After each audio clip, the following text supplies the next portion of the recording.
There's quite a lot of brouhaha going on in college athletics as of late, and directly at the center of all the controversy, the destruction of the Big 12 Conference. The Big 12 is consistently one of the best conferences in every sport, and has some of the oldest rivalries in the country. So why is it collapsing?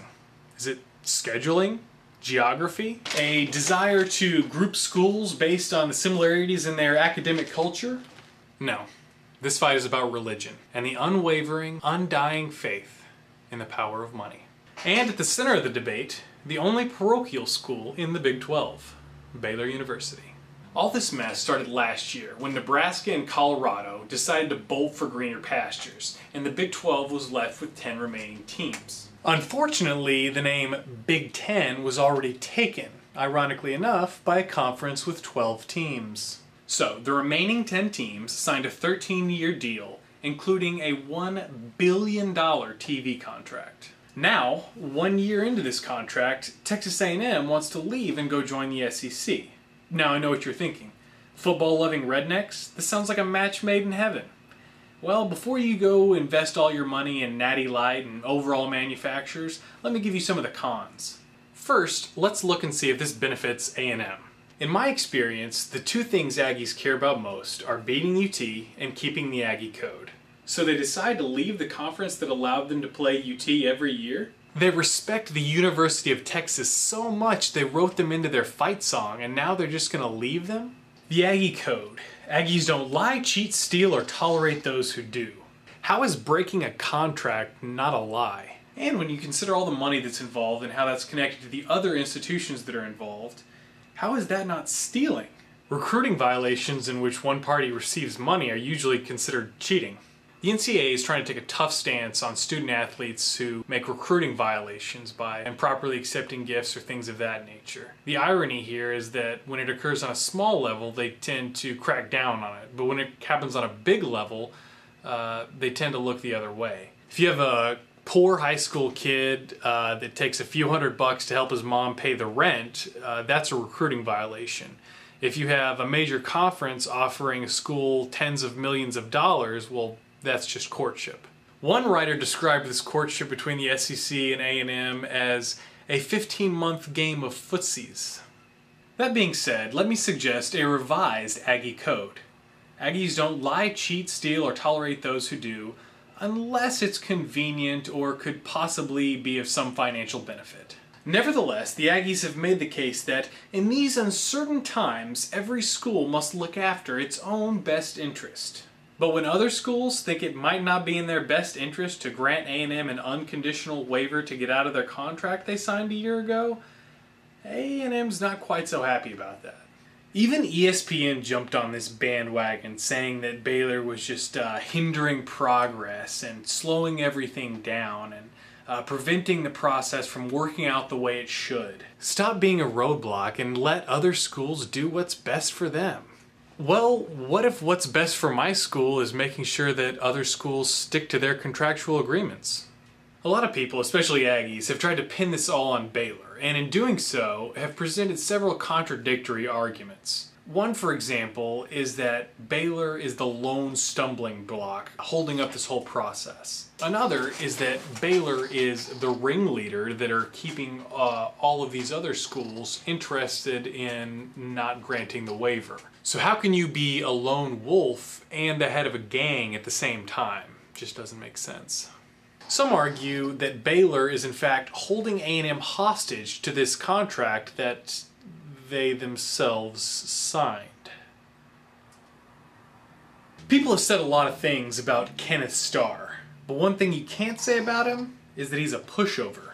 If you thought the Clinton fiasco was a big deal, just wait until Starr pulls out the stained maroon dress that he has on Texas A&M. This is a guy who took a very popular American president to court, bringing out some very embarrassing details for the country.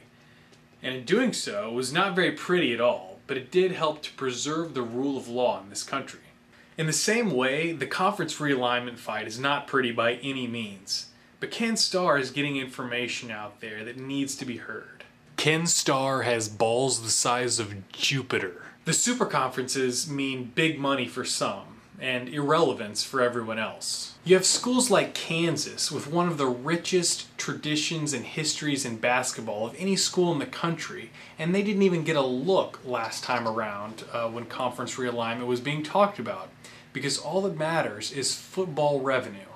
Other sports don't matter. Even your quality of play in football doesn't matter so long as you're generating revenue.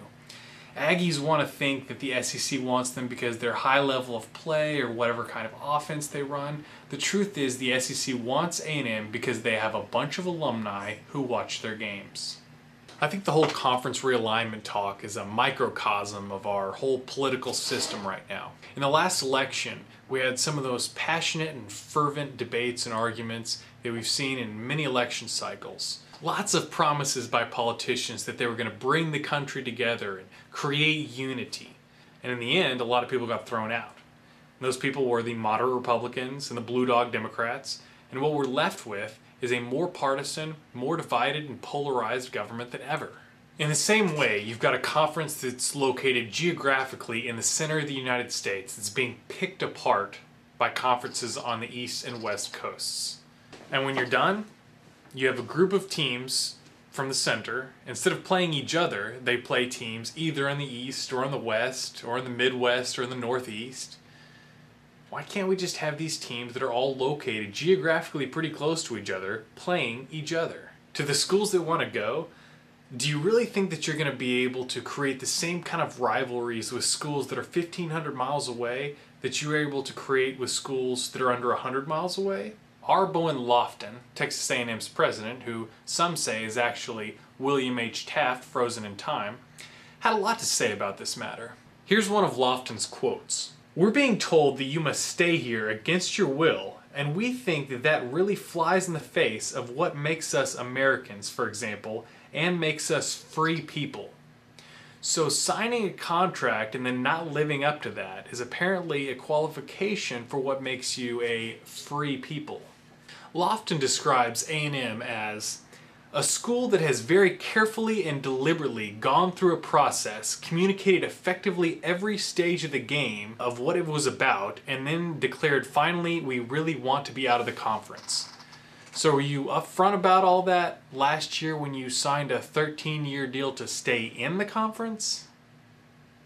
But the most insane point that Lofton attempts to make is that during this whole conference realignment business, with all these schools looking for a permanent home to settle down, that no conference is going to want to take a school that won't grant A&M their waiver. But yet conferences are going to want a school that broke their contract only a year into that 13-year contract? Lofton's logic is mind-boggling. My mind is trapped in a bottle trying to figure out what in the world this guy's talking about. Asking all these schools to just give up their legal rights like this with no give and take at all is kind of like 1930s Germany coming to Austria and saying, "Yo bro, why don't you just give us the Sudetenland? You know we're gonna take it eventually anyway." The powers that be and the proponents of the super conferences want to promise us utopia. They want to tell us that we'll have better scheduling, new rivalries, more exposure, peace between the Jews and the Arabs. But the center of it all is green and gold. And I'm not talking about Baylor's colors. I'm talking about money. Money and an irrational sense of self-preservation. In the end, we can blame this on a lot of people. We can blame it on UT for their Madoff-style money grab. You can blame Texas A&M for saying, being in the second most redneck conference is not good enough for us. You can blame all the small schools that wouldn't waive their right to litigation, or you can blame Baylor for having a university president who informed all those other small schools that they had said legal rights. Either way, we need to stop looking at conference realignment like it's some kind of utopia, that people are building a paradise for tomorrow that's in all of our best interests. And we just start looking at it like Lord of the Flies. Like we're on an island filled with people who are very hungry and haven't yet ruled out cannibalism.